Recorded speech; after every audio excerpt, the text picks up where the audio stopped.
I found his work boots by the cellar door,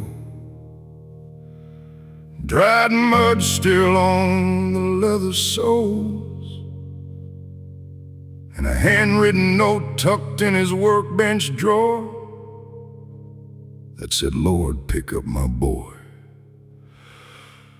when he loses control."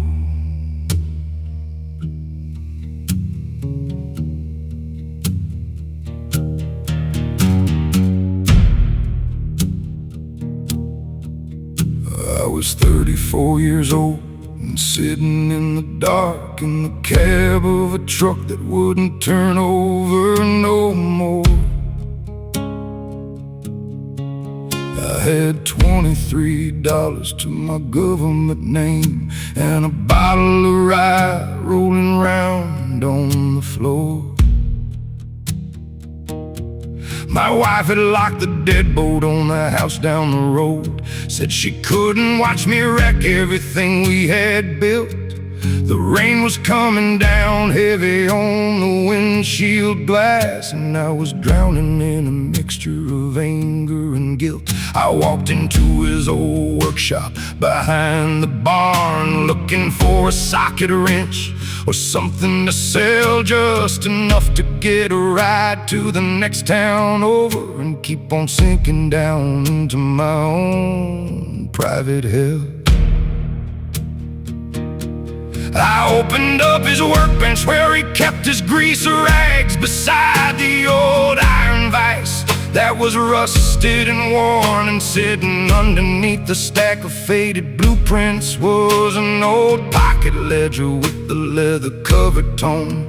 I pulled out a folded piece of yellow lined paper written in his heavy, thick carpenter's hand, dated October of 1998, back when I was just a boy on his land. It said, "Lord, he's got my stubborn head and my angry blood, and he's gonna fight the world just to prove he's a man. When his own strength breaks and then he falls in the dirt, Lord, be the foundation where his feet can stand."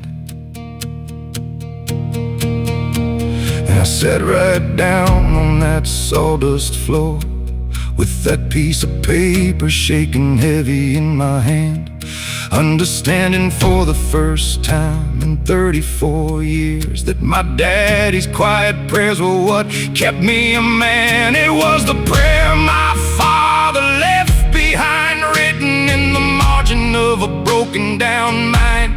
He prayed it in the workshop while the sawdust flew. He prayed it in the tractor when the morning was new. And when I couldn't find the words on my own knees, his old written words brought the Lord to his knees. I didn't have a sermon, didn't have no polished line. I just held on to the prayer my father left behind. I didn't hear no thunder rolling through the trees. I didn't see a bright light shining in the shed.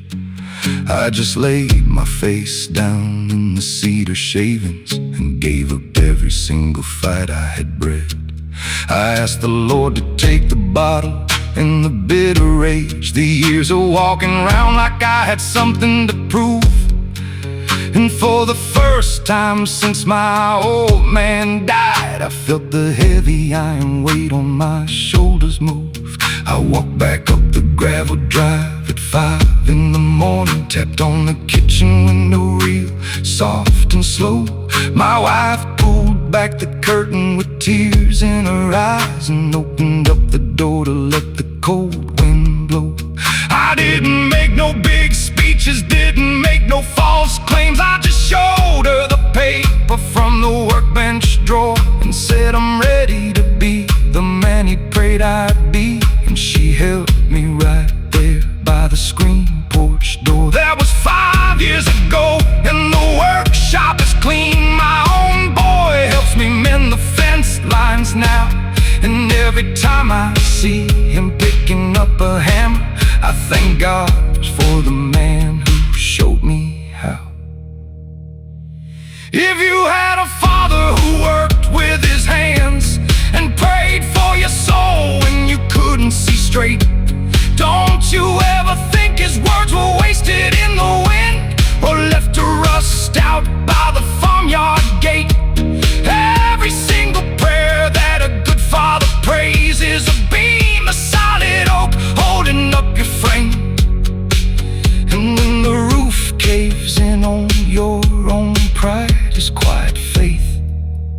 whisper out your name, the prayer my father left behind. 1998, yellow line paper. Lord, pick up my boy. And he picked me up right off that sawdust floor. He picked me up. Thank you, Dad.